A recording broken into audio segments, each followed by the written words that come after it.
Good afternoon or good evening, depending on which time zone you're joining us from today.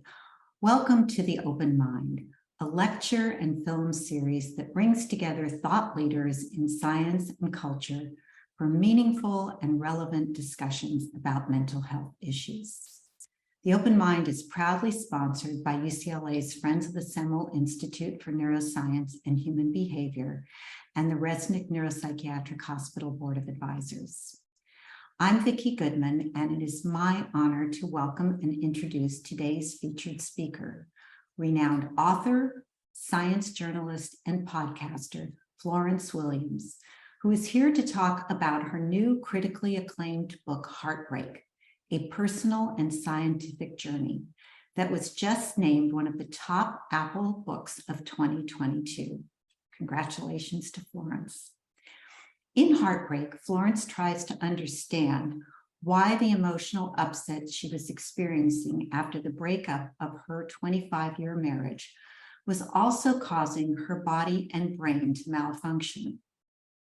This leads her on a journey across the US and to England to report on research looking at how and why emotional pain can lead to physical pain and illness. One of the scientists she spoke to along the way was renowned UCLA neurogeneticist, Dr. Stephen Cole, a specialist in how our immune systems react to our social state. We are honored that Dr. Cole is here with us today to join Florence Williams in conversation. Dr. Cole is a professor of psychiatry and biobehavioral sciences and medicine in the Division of Hematology Oncology at the David Geffen School of Medicine at UCLA. We are very grateful to both our distinguished guests for taking the time from their busy schedules to share their knowledge and expertise with us. Now, just a few housekeeping notes before we get started. Today's program will run for approximately 1 hour, with the last segment reserved for your questions. If you would like to ask a question of either of our speakers or both, please type it into the Q&A that is located at the bottom of your Zoom screen. We have a lot of people on this webinar today, so we will do our best to get to as many questions as possible. Today's program is also being recorded and will be available for viewing on our YouTube channel that can be found on our website, friendsofthesemelinstitute.org, beginning tomorrow. There you will also find a library of past Open Mind events, a calendar of upcoming events, information about the Friends Research Scholar Program that awards grants to early career neuroscientists, and the 3rd annual Open Mind Film Festival for high school students that will be held on April 27th, 2023. High school students from all over the country are invited to submit short films about mental health issues of importance to them. Details can be found again on our website, friendsofthesemelinstitute.org. And our annual fundraising event, WOW 2023, will be held on May 4th at the iconic Royce Hall, hosted by Lisa Kudrow and with special guest Oprah Winfrey. Watch our website for more information on this exciting event that will raise funds to support mental health education, research, and patient care at UCLA.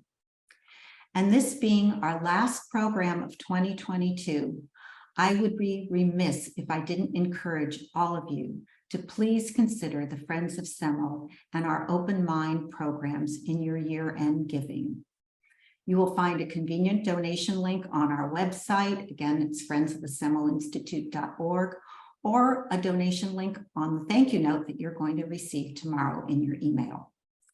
And now, please join me in giving a warm Zoom welcome to Florence Williams and Dr. Stephen Cole. Thank you so much.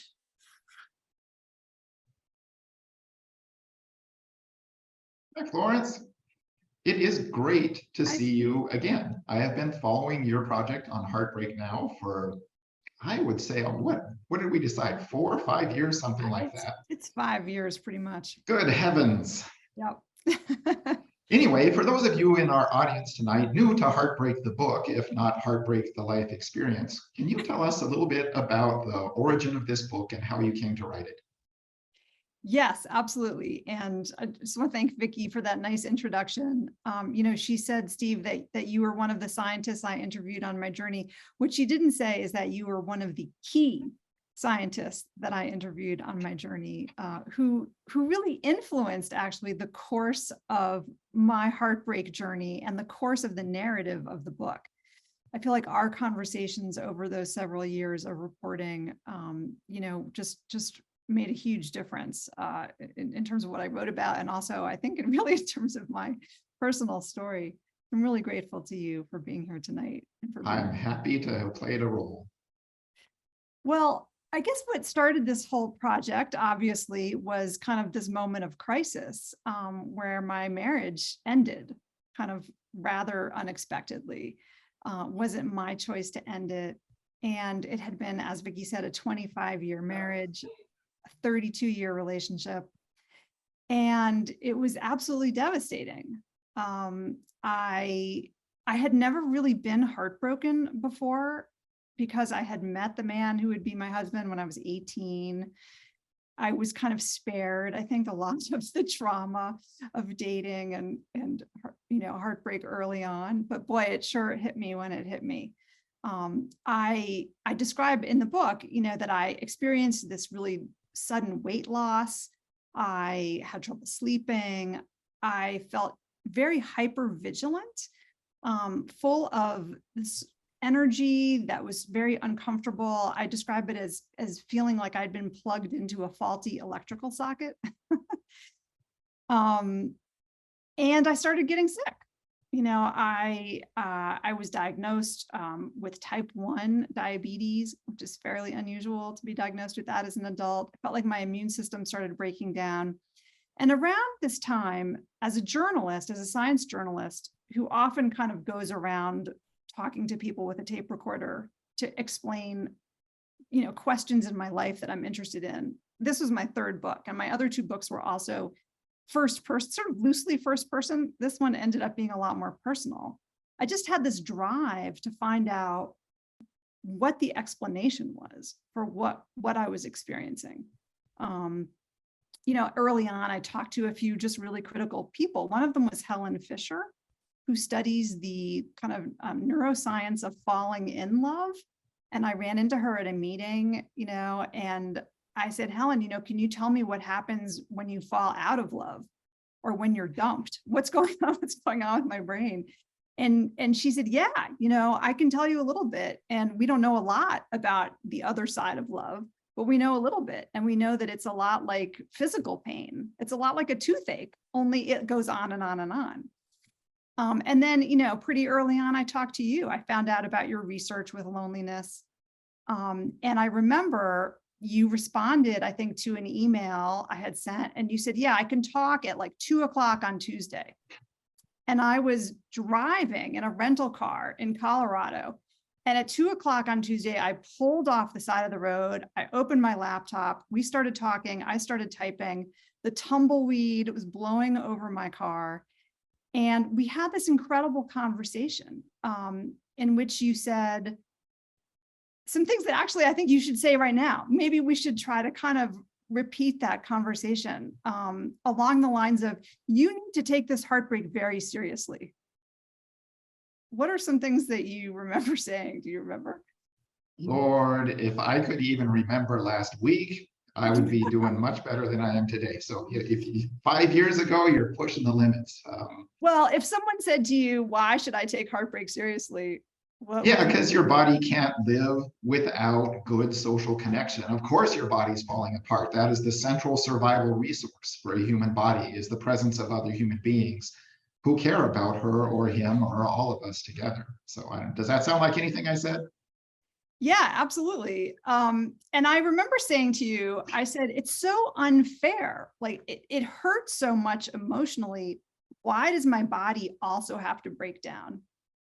And you said, well, it actually kind of makes sense because your body is telling you that these social ties, these social attachments that we have are very, very important to us. And when we don't have them, we feel like we're in danger. And, when you put it like that, I kind of felt like that gave a conceptual framework to what I was experiencing, because that hypervigilance, it did feel like I was in some ways kind of imperiled. And then you said, guess what? Your immune systems also is going to show this, because this is what you said. You said your white blood cells listen to your social state. They listen to loneliness. And I thought that was amazing. I'd never heard that before. And then, I think I asked you how you even figured that out.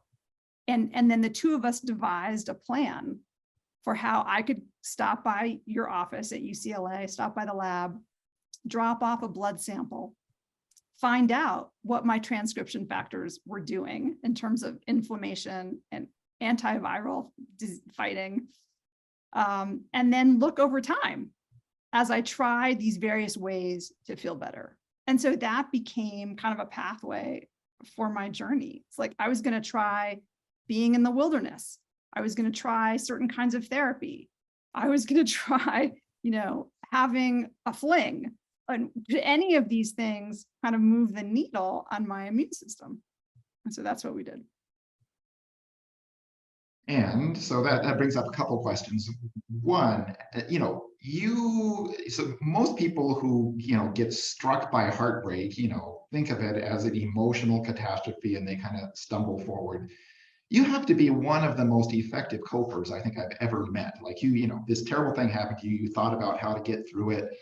You thought about, okay, this is what I need to do, or so on and so forth. But as you described, kind of the wheels were coming off the car in terms of your body just crashing out, even though your brain was ready to move forward. So I think one of the questions that comes up for everybody as they hear about your journey is what worked? The book, for those of you who haven't read it, you should read it. It is quite a story of, I tried this. For sure, this was going to work. Oh, wait, no, that didn't work. Okay, let me try this. I tried the things I love most in life, and I got to the end of my journey. Tell them about your raft adventure, right? We were both reasonably confident. Yeah, if you just go back to nature, this thing that you love that had been a part of your life, even if you'd lost this other central part of your life, surely going back there would reset your system back to health. And by the end of that, you're like, I'm not sure about that. Tell us a little bit about the things that you tried and a little bit about the path that you went through. Sure. One of the things I really like about your work, Steve, is that not only were you trying to figure out what is going wrong in the white blood cells of people who feel lonely, but you have also been interested in the interventions, and you've done some of your own interventions and studies where you've asked people to volunteer in schools, for example, and you've measured their transcription factors in their white blood cells before and after doing that. I wasn't someone who was really motivated by volunteering in a school, but I was really motivated by trying to feel better in nature. I had written this book called The Nature Fix, which was, about how nature can really help us with all sorts of things. So that was one of my first, sort of go-tos, was like, I need to go big because this is a big heartbreak. And so I wanted to do this 30-day wilderness trip on a river, the Green River in Utah. I decided I would do kind of half of it, 2 weeks with friends and family, and then 2 weeks by myself, because I had this notion that after being partnered for my entire adult life, I needed to learn how to be alone, and I needed to learn how to not be afraid of it. And so I think I had this kind of misguided notion that I should make myself kind of go to the fear. And so together we sat down and we came up with this kind of we came up with a study design, really, where I would drop off blood before the river trip, and then we would test it after the river trip. And maybe you could talk a little bit about why our immune cells can respond that quickly. Yeah, happy to do that. So what I think led Florence to talk to me in the first place was this sort of dawning realization that I was part of, along with folks like John Cacioppo, that not just that heartbreak was bad for your psyche, but epidemiologically, it just wrecks your body in ways that we hadn't really ever expected. We're used to thinking about things like depression as being devastating, or anxiety, or psychosis, or natural disasters. But I think in people's minds, things like loss or loneliness seems small compared to these other things. But what was really striking for those of us who study health is how big loneliness really is. Like, we don't give it a lot of credit. We sort of think of it as like a weird, degenerate little, hopefully temporary state of misery that everyone suffers, and we just need to get through it. But what we learned, in kind of stepping back, is that this was a much bigger, as you pointed out, it's like a fundamental, sort of decision making in human physiology. Like, our bodies literally run differently when we're not connected to other people, even if we're around other people. If we're not connected to other people who care about us and who we care about, it is possibly as if we're alone, possibly even worse than being alone, because maybe these other people mean us ill. So there was a surprising amount of data already showing how loneliness and social isolation is bad in terms of disease diagnoses. And what was happening in the kind of the early 2000s is we were starting to really understand how that came about mechanically, what was going on in a brain of a person who was isolated, or sort of deprived of their the love of their life, and is the most central health resource, for lack of a better term. And the story that was coming up is that, as you pointed out earlier, like, good personal relationships with other people are a key safety signal. It's almost like an invisible life preserver that we all walk around with, and then suddenly it's gone, right? I mean, in your case, and we're surprised because we've lived for years often with the life preserver on, and we don't feel like physically, injured. No one stuck a spear in us or something like that. But somehow our body is acting like it's been speared. And that was one of the funny insights that we bumped into when we started looking in the physiology of isolation, was that our bodies treat loneliness and social isolation and heartbreak as if we were physically wounded. In other words, our bodies are programmed by hundreds of thousands, if not millions of years of evolution to take isolation as a cue that we're going to get hurt. And it redeploys in the case of the immune system, our kind of cellular and molecular resources to get us ready to be injured. And that actually was a fabulous plan, tens of thousands or hundreds of thousands of years ago, when the things that really left us feeling threatened were the things that that tended to injure us. Like, hey, there's like a big hungry beast chasing us, or hey, my whole tribe has turned against me. So at the very least, they are not going to feed me. They might spear me, or they might just leave me out here on the veldt to be lunch for, a lion or something like that. So deep in our programming as an animal, as a human animal, is this equation of isolation and danger.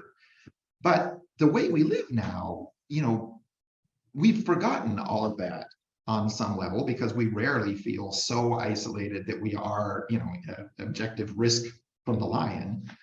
But this connection between, you can think of it as like social safety and physiological threat responses, is still baked into our machinery. And so when we lose our core relationships, that machinery goes, wait, you're at danger. I'm going to move your immune system over here to defend against wounding injuries. And I'm going to do that at the expense of defending against viral infections, because the immune system has to, make that choice.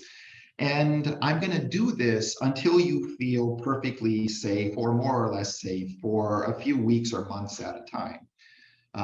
But the problem is that, the way we live now, actually none of us feels perfectly safe all the time. We're always worried a little bit about keeping our job. We're not as mortally terrified as we would be by the lion. But we're constantly worried about, like, can I get my grant funded? Can I get promoted at work? Can I make it home through traffic, right? Every single day, there's this constant low-grade drizzle of sort of vague threat and uncertainty. And our bodies are constantly then pivoting towards this more inflammatory antimicrobial state. And the problem with that inflammation is it works like fertilizer for the development of most of the chronic diseases that kill us, things like heart attacks, neurodegenerative diseases, metastatic cancers. Our bodies weren't built to have this constant dosing of threat and insecurity. So we live very differently than we did hundreds of thousands of years ago. And that's that leads to these two, sort of paradoxes. One, we've forgotten how much other people matter, especially other people who care about us, because we've more or less solved that problem in big ways. And we still have this machinery that equates togetherness and connection with safety. And by flip, as you pointed out, equates, isolation or loss with physical threat that you need to get ready to defend against. So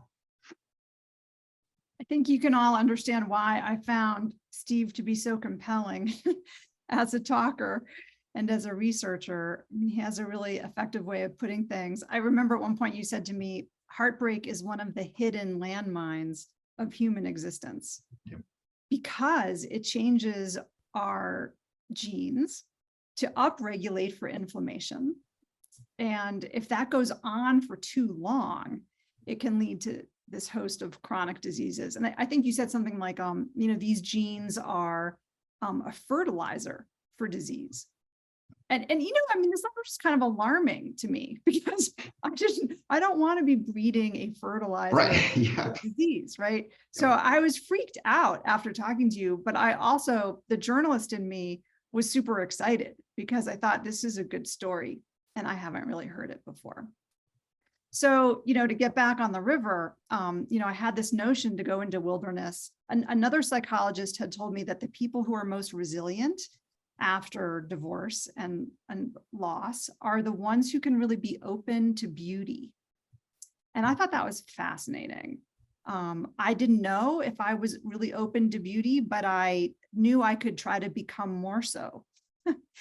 And in fact, it's one of the personality traits, this trait of openness, that we can maybe kind of adjust, as we age. We can learn to become more prone to awe, for example. So I hopped in this canoe. I spent 30 days on this river trip. It was not an easy river trip. I was alone, as I say, for 14 days, 13 days. I had terrible weather. It was actually very hot in the desert in August. I decided that August was when I would run a river in the desert. That's when it worked out really with my kids' schedule. So that's why I did it. They were in camp. And I got off this river trip, ran over to Los Angeles, dropped my blood off, and we analyzed it, some months later. And much to my disappointment, although not really to my surprise, Steve said, you know what? Your blood doesn't look all that different after the river trip. You still had the blood, you still had the genes expressed of a lonely person. And the reason I wasn't surprised is because, guess what? When you go into the wilderness alone, it's lonely. And it's threatening. We're not really supposed to be alone in the wilderness. We're not only, all mammals are social, right? But what I had learned is that, primates and humans, we are hypersocial. We find safety in numbers. We help each other in numbers. And when we are literally alone in the wilderness, it's not going to be an antidote to feeling like you're alone in the wilderness, which is what my blood had been showing, after the heartbreak. So I was really disappointed, because I thought, this is not the conclusion I had hoped, which is that nature solves everything. I'm going to have to go find some more interventions. And as Steve always does, he gives me a lot of bad news, but he also gave me a pep talk. And he said, we know from some of these studies that we're doing that it's very important not only to feel a sense of beauty, to experience that, but also to have a sense of purpose. to be able to make meaning from your experiences, to be able, especially to help others. That when we are so focused on our own personal pain, as many of us are, right, in this culture that we live in, that's bad for it's bad for ourselves. It's bad for our gene expression. What we need to do instead is look outward, find ways to experience eudaimonia, which Steve enlightened me about. Maybe you can tell us what that is, Steve. Yeah, eudaimonia really is an idea that comes from philosophy, this Aristotelian view that, sort of, in distinction to this Epicurean idea that the good life is just a sum of good, happy moments, which is not really quite giving Epicurus credit, but let's just simplify there that, his distinction was always that actually the highest form of happiness isn't the sum of a bunch of happy sights or happy tastes or happy moments. It's really the kind of fundamental well-being that comes from striving after virtue, of trying to make the world a better place, of trying to be a better person, of trying to help others, of trying to create things, discover things. It's the happiness that comes from striving after the good, as opposed to the happiness that comes from getting the good. So this is a long-standing sort of conundrum in philosophy, and it afflicts even the modern day philosophers of positive psychology, the people running around, now purporting to tell us how we should live if we want to be, more than just alive, if we want to be truly healthy. This kind of distinction hit me after, so, I often describe the work we do as essentially mapping out in elaborate cellular and molecular detail this recipe for converting misery into death. How is it that risk factors and adverse life circumstances and all the bad stuff we know about in life, how does that get converted into more heart attacks, more type 1 diabetes, all the stuff that from your experience, happens in your body under these kinds of circumstances. So we can answer that question now with a reasonably, sort of scientifically satisfying degree of precision. But it'd be nice if we could come to work and make the world a better place instead of just saying, hey, here's why we're definitely doomed by the world we live in, right? So about 10 years ago, we started looking at the people who were living in adverse life circumstances and who weren't showing these molecular profiles that were setting them up, that were literally building disease in their bodies slowly over time. And we were casting about basically for colleagues who could help us think about this. And I had some friends from graduate school who became notable positive psychologists. So I'm saying, hey, folks, can you tell me, what are you guys thinking about these days in terms of the good side of life? And they're all very excited about hedonic well-being. It's called the sort of what one of the positive psychologists derisively sometimes calls cheap, empty calories happiness. This idea that you can just like pile up a bunch of moments of mirth or beautiful sunsets or whatever, and that will add up to a good life. So that hedonic conception of well-being, or that kind of Epicurean sense of the good life. And they said, now, there are these like crazy, buzzkill people over here who are really into eudaimonic well-being. But yeah, it seems like, a hassle. It's a lot of effort. These people don't always seem so mirthful all the time. So they kind of don't love it that much. But we happen to be doing a study where the positive psychology expert administered this measure that had measured, like metrics for both hedonic well-being, the sort of cheap, empty calories happiness, if you will, and this sort of like black sheep set of questions measuring eudaimonic well-being. And of course, as is always the case in science, everything we think we know turns out to be, at the very least, nowhere near as strong as we thought it was, if not outright, it's just like flat out false.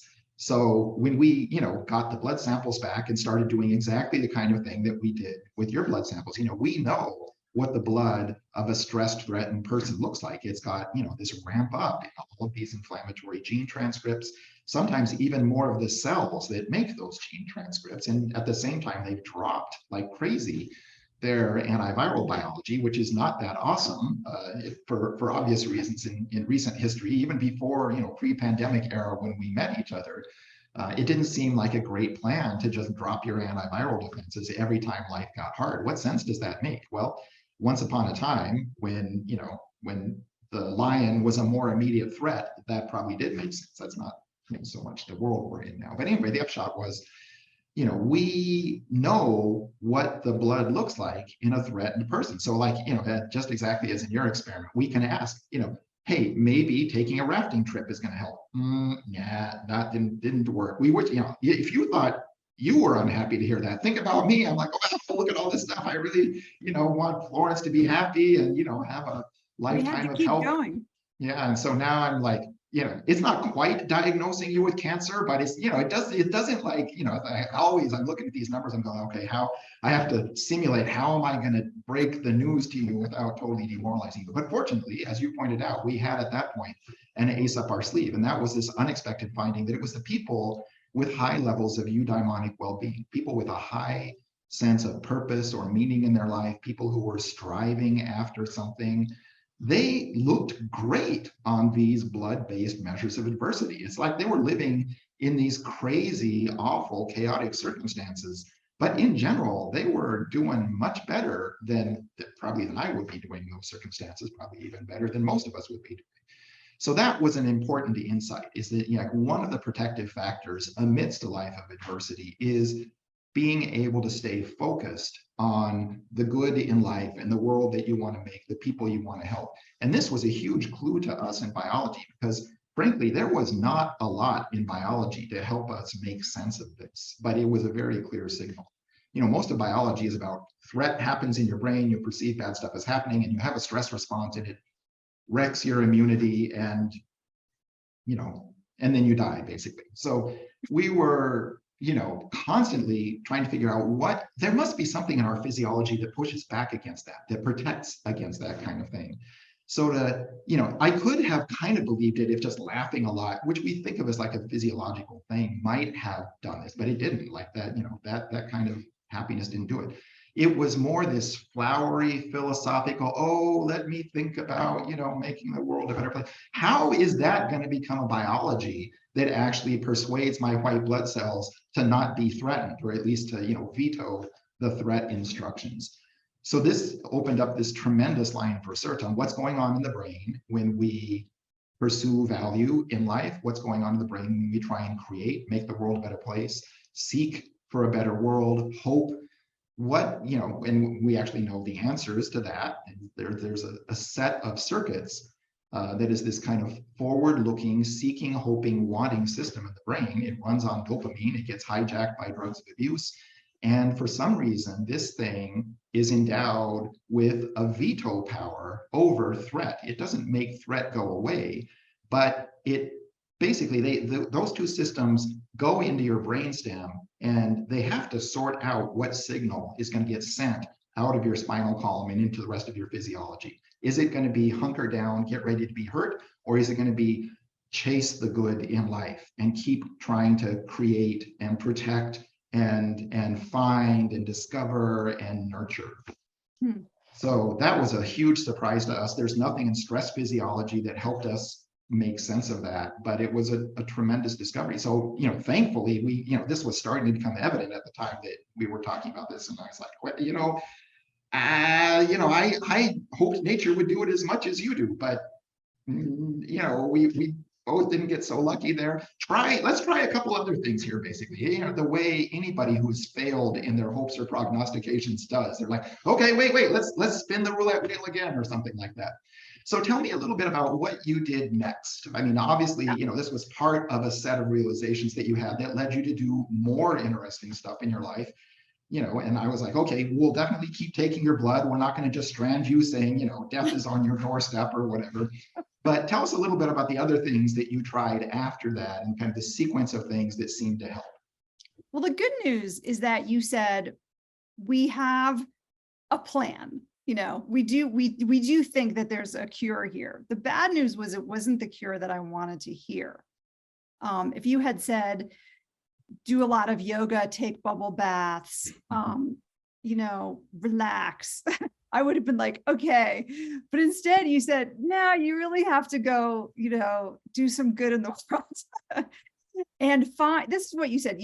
You said that eudaimonia really, there's sort of two branches of it. One is this psychological well-being, which is, how happy do you feel kind of on a regular basis? But the other is, when your place, I guess that's basically it. And then the other is social well-being. And that is that you have this kind of fundamental belief that the world is not a terrible place. You have a kind of fundamental hope that things can get better and that you can have a role even in that. And that was really hard for me because at that moment, carbon is spewing into the atmosphere, families are being separated at the border. It was not a moment, lots of racial unrest. It was not a moment of high social well-being on my scale, right? I did not necessarily feel like the world was a really great place. And so you really challenged me to sort of go out there. You said, well, you better go find some. You better go find some social well-being if you want your immune system to get better. And so it's like, all right. So one of the things I did was I talked to a neuroscientist in let's see, where was he? In Kentucky, and Nathan DeWall. He had been studying the brains of people who were addicted to heroin and other substances. And he was finding around the same time that, one of the only things that can really help an addict get better is social connection. And he told me about a sort of group of recovery centers called the Recovery Cafe, that were doing really interesting kind of anti-loneliness work as kind of this cure for addiction. So I went and I visited them. I got really inspired by the work they were doing. I thought, okay, there really are great efforts being made in the world, to help fight loneliness. Of course, this was right before the pandemic hit and things were about to get much more challenging for all of us. But I was able to really start thinking more about connection. And actually, I'm happy to say that kind of both my worlds ended up colliding. I don't want to totally give away the book and all the things that I did, but, in studying the power of beauty and the power of awe, one of the amazing benefits of awe is that it does take us out of our own kind of private hell. And it makes us feel like we're more connected to the world around us. It makes our egos feel smaller. And it makes everyone else's seem a little more important. Like, hey, maybe we are part of something larger than ourselves, not just the night sky and natural beauty, but also community. And the weird thing is about even when you experience the night sky or a beautiful sunset, it actually does make you feel more connected to people in an interesting way, which is, why I like to make one of these arguments that, the wilderness is actually good for civilization, because it does kind of make us more pro-social, better people. And so that's one of the ways my sort of worlds converged. Maybe I shouldn't be alone in the wilderness, but still experiencing awe and beauty was going to be really important to just giving me a sense of hope, a sense of connection. And all of these things, by the way, I will say, as antidotes to loneliness, these were all very novel. We tend to think, oh, the antidote to loneliness is go out and make some friends already. But in fact, that's not necessarily going to move the needle on your transcription factors. Yeah, your efforts at rebound relationships were sort of a relatively direct demonstration of that. Just mere connectedness, even physical intimacy, is not enough to just flip the switch. It really needs to be your sense of security, of being understood, of being cared about, and caring about others deeply. That's right. You said to me, the antidote to loneliness is not other people, it's purpose. Yeah. One of those great classic quotes from Steve Cole that made it into the book. Yeah, but what a nuisance, right? I mean, finding other people, we got bars and apps and all kinds of stuff for that. Where is the purpose bar, right? Where is the purpose app? This is our fundamental challenge these days, right? There's no app. It's not like Tinder. You can't go find the purpose Tinder. Yeah. Well, without spoiling some of the most dramatic things, and folks, read the last couple of chapters of the book, because she's got still aces up her sleeves in terms of the things that really did kind of move her out of this sort of injured mode and back into a sense of connection, both with humanity and just, the entirety of nature. So what's interesting about, I think the end of the book is both the things that really kicked her along back into a healthy group. And also, I mean, she, one of the questions, Florence, that you've had has been like, how do we crack this eudaimonia nut? How do I decide what purpose is? Should I go just be a teacher's aide? Or, should I go, I don't know, whatever, sweep the streets or something?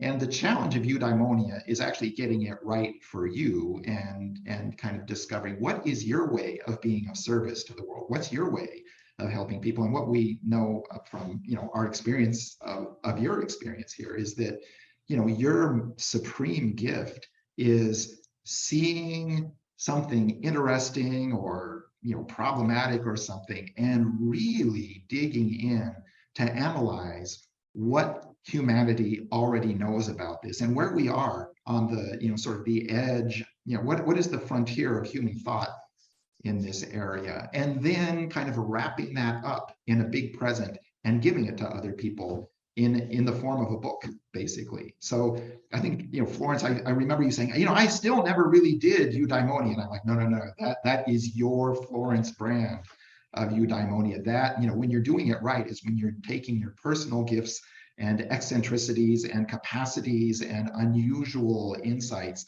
and lending them to others. And in that sense, searching up the details of a book, putting it all together, and then gifting it out to the world is in some sense, the perfect definition of how to do eudaimonia right.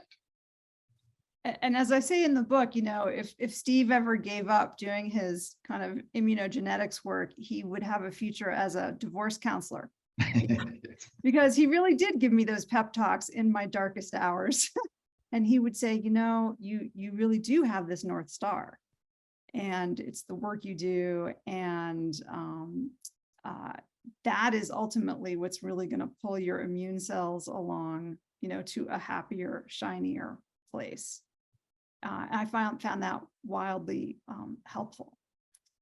So thank you for that. In part because you can do it, right? I mean, this is the terrifying thing about eudaimonia is like, wait, this seems hard. I need to figure out some magnificent, mountain to climb or some miraculous cause to serve. And often, the things that we really care most about are sort of like sitting there under our noses unnoticed. And it's not until a crisis causes us to like search our lives deeply and to discard old ways of being and kind of strive after new ones that we realize, oh, actually, this thing I didn't take seriously is really the magic key for me. Yeah, it's your why. And it can also be directed toward people. It can be about your role in your family. It can be about your role in your community. But it can be about the pride, that we take in our work and the utility of it. And so lots of places. And the gift that it is to others. Well, I hate to interrupt this fascinating discussion, but we do have a lot of questions from the audience that we'd like to get to. But first, I'd like to thank you both. Florence, for sharing your very personal story and this incredible journey that led to Steve. And how lucky are we to have the two of you here with us today to talk about heartbreak and the physiological and emotional components. And Florence, I have to agree with Steve. You've reached eudaimonia. This book has been a great service to everybody that has read it and everybody that will read it. So thank you for that. Many questions here, beginning with Carolyn. It says, I am a prevention educator and advocate regarding sexual and relationship violence. Would you consider the social isolation experienced by many survivors of interpersonal violence to be a health risk? What would you most want advocates working with this particular population to know? Yes, to make a long story short, clearly a health risk. Remember, the the risk, all of these bad ways of being in life really fundamentally move through, your brain saying, am I safe or am I threatened? So it's hard to think of, something that wouldn't, that would be a worse version of threat than that kind of violence, in part because it connects so deeply and intimately into people's psyches in the first place. And then, it kind of travels with you the rest of your life as a kind of traumatic memory. So, clearly that counts as a form of threat that would be, sufficient to activate these kinds of physiological risks. And, as we've been saying, the two key ingredients for getting through this, and these are not always things that our systems are set up to do perfectly, but one of them is getting people back into community. And especially in the context of traumas that are stigmatized, getting people back into the freely communicating version of community. In other words, it's not enough to have people together with other, human beings, in a house or something. They need to be able to share, I've been through this, I'm worried about this. And they need to be able to hear that other people have been through this, other people have been worried about this, other people have moved forward, and that, in general, there has to be a "we are here for you" kind of thing that's believable and compelling. That is not just like, well, I'm paid by my social services, machinery to tell you this. So this is an important kind of threshold to get people across. And then the next thing, which you see almost constantly in successful trauma recovery programs, is that many of the people, let's say one of the most successful ingredients for helping people transcend traumas is to get them to the point where they start to help others. So you will often see this in people, 12-step programs and all kinds of other things, that as people move through their own trauma, they start being able to be helpful, if only in terms of sharing their trauma initially, and then bringing people back into the community so that people are not threatened by having these secrets, these bad things that have happened. So getting through the secret, which is a surprise, another one of these things, like loneliness, secrets don't seem all that bad, but the corrosive effects that they have on true togetherness are, I think, it's like highly underappreciated. So getting people back to the world where they're with other people, they've shared this and they realize I'm not, lost in the desert, other people have gone through this. And then even to get people to the point where they start extracting, in a weird way, benefit from their own experiences because they're able to help others via the experiences they've had that many of the rest of us haven't, becomes this kind of lemonade process of extracting good from what's otherwise just unremitting bad. So that would be my, my hints is like, one, stop, help people stop the secrets and help them get to a point where they can be helpful to others, because that kicks off a surprisingly powerful self-healing process. Thank you, Steve. For Florence, I know in the book you mentioned psychedelics and trying them. Did they help? They helped more than I even expected or even knew at the time. I'm now, a few years out from that experience. I worked with a therapist doing psychedelic assisted psychotherapy. I had really just one session. It really blew my mind. I talk about awe, right? And the science of awe. And it was actually an awe psychologist at UC Berkeley, Dacher Keltner. I hope he won't mind if I out him, but I said, should I try mushrooms? And he said, yes, you should. It's not for everybody. And I'm not, I would never advocate it for everyone, but I do describe my experience with it in the book. I was very fearful after my divorce. I was very anxious and fearful about my future. And psychedelics have been studied a lot in terms of people's fear, for example, at end of life, people with terminal illness. Mm-hmm. There's something about the experience where the awe is so kind of technicolor that, again, it makes you feel like you are part of this incredible world, part of a cosmos. It's not just about your problems. It's not just about your fear. There's something about it that really made me less afraid. And it also helped me let go of my marriage. It really did. Thank you for sharing that.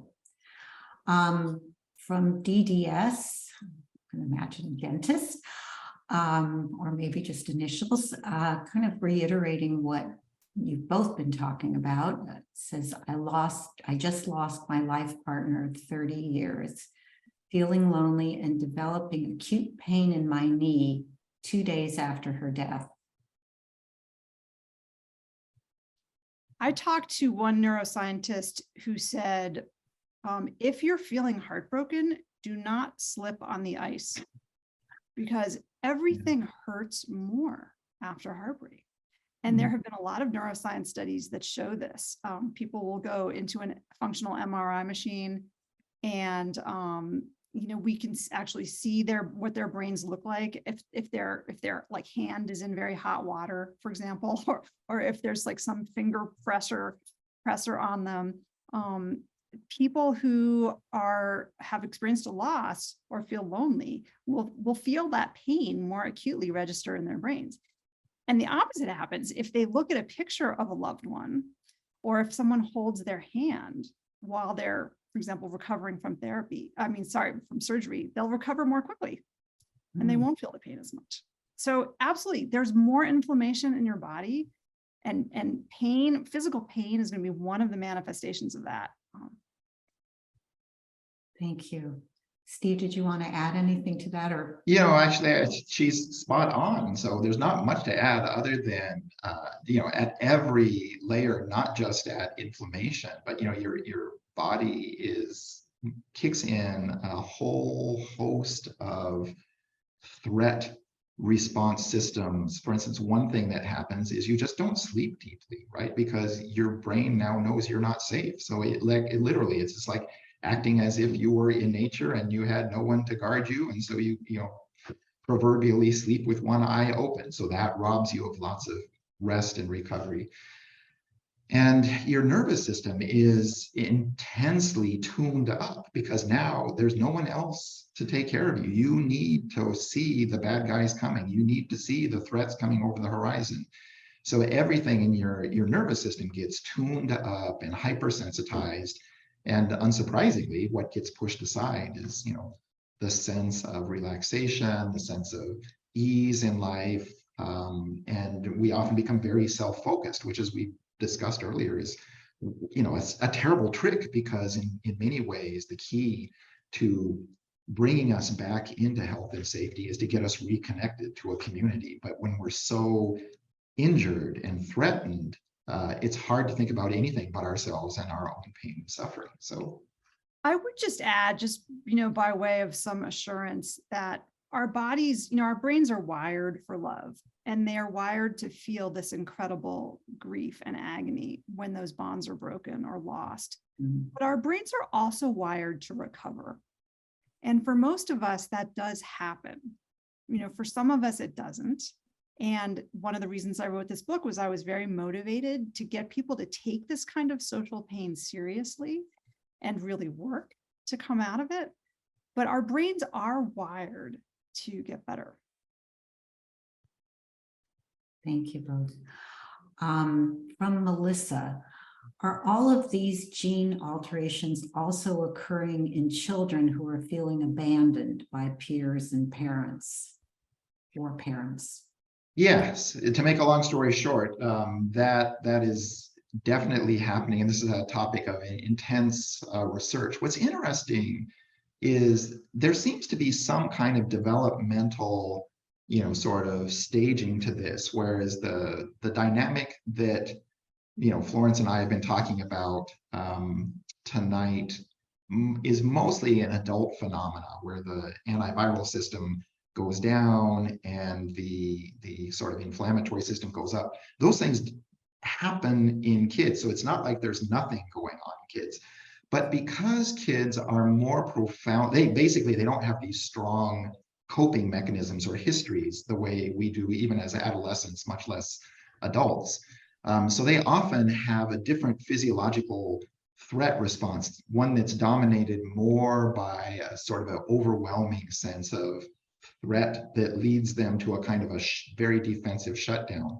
The other thing that's complicated is because their brains are literally wiring on the fly, this physiology can get in there and change relatively permanently, so, some of that neurobiology.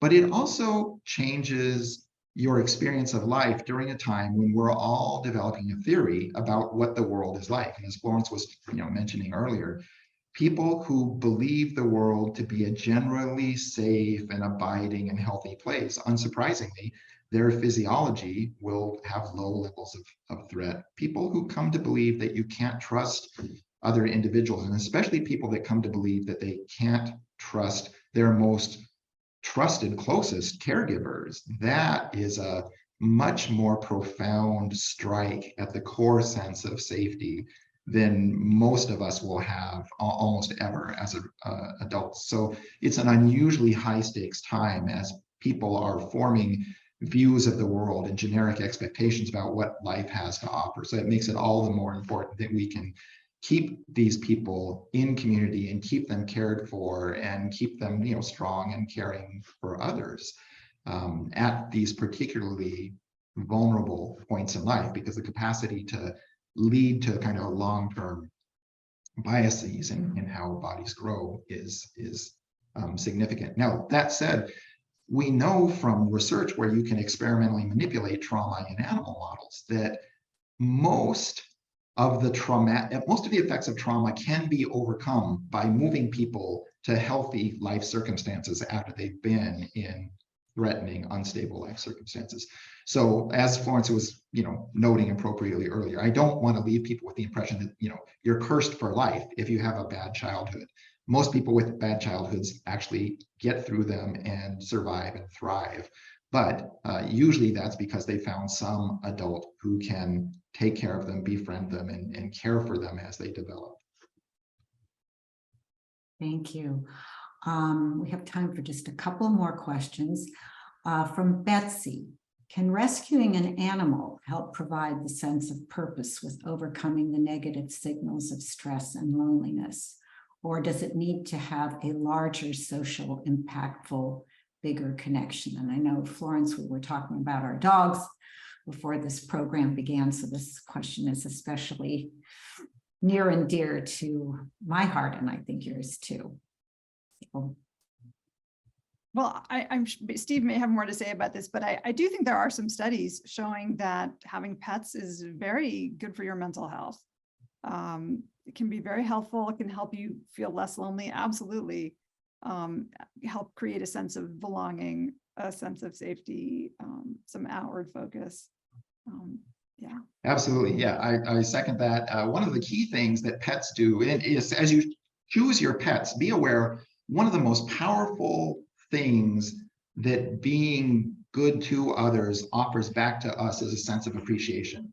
So pets that can appreciate you by purring on you or, catching sticks and being happy when you get home tend to be more effective than, let's say, fish, perhaps. So there's less evidence that pets that are not socially responsive and demonstrably, recognizing and engaged with you. But even fish at the tiniest level will at least come and eat the fish food when you drop it in. So just having somebody who needs you is definitely better than nothing. But a lot of the power comes from the power of appreciation, this bonding that comes from the reciprocal expression of need and affection and approval and enthusiasm. And it can increase your oxytocin, a lot of those kind of love hormones that are so important. Definitely. Let's see, we have time for one more question. Paul is asking, what are the blood tests that you took to see if your immune system was affected? I'll leave that one to you. So in Florence's case, of course, there's lots of measures of various things we can get out of your blood. What we did in Florence's case is we looked at the RNA profiles that are present in the circulating white blood cells, because we know these cells are, first, we know they're important because they're the key mediators of immune responses, the white blood cells. And we know that what they do, how well they work, depends on which genes are active in the cells at the time and which genes are shut off. And in fact, ironically, you want a lot of your immune system shut off most of the time, or else your immune system is going to eat your own body, right? That's actually what happened to Florence when she got type 1 diabetes. Is, her immune system got too amped up and it started eating the cells that make insulin, and that ends up really messing up the rest of your body, because you need that to kind of run the energy system in your physiology.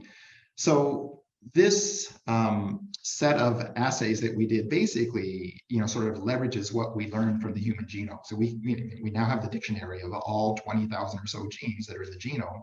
We've got these amazing technologies for polling the activity of each one of those genes. So in any, sort of physical sample of cells, we can just see how much of each gene in the human genome is being actively expressed, and therefore, turning into protein and changing the cell's function and behavior. We know enough about these genes that we can make pretty good predictions about, how the immune system is going to operate, and by extension, how your health is going to change as a function of that. Now, that said, this is, if you will, kind of newfangled, highfalutin laboratory stuff. This isn't a test that you would just go into your local physician and say, hey, I'd love to have, genome-wide transcriptional profiling. And while you're at it, let's do it maybe 5 or 6 other times just to, see how my life is affecting that. Your doc will be like, what the heck are you talking about? Why would you do that? But this is what we do all the time when we as scientists try and work out, why does heartbreak lead to disease, or why does discrimination lead to disease, or why does sort of living in poverty lead to disease, or so on and so forth. So you can think of this as kind of bleeding edge assays. They're not incredibly impossible to make sense of, but they're not typical sort of standard clinical medicine either. They're mostly research tools. Thank you. Well, unfortunately, we're out of time, and there are so many questions here. But I want to thank you again, both of you, for this fascinating discussion. I think everybody learned so much. And Florence, thank you again for the gift of your book. Thank you all for the privilege of your time being here with us today. Wish you a healthy, meaningful holiday season, and look forward to seeing you back. Our next Open Mind is going to be an in-person program at UCLA, and it's only the second in-person program we've done since the pandemic. And it is a screening of a documentary film called Anxious Nation, and it's really about the teen and youth mental health crisis. So that will be on January 14th. It's also it's a Saturday, and it's also the inaugural event of our newly formed Teen Advisory Council. It will be at Melnitz Hall at 2 p.m. on Saturday the 14th. The invitation will be out shortly. Again, from all of us at the Friends of Semmel and the Resnick Board, we wish you a healthy, meaningful new year, and we will see you very soon. Thank you again, Steve and Florence. Thank you. Good night.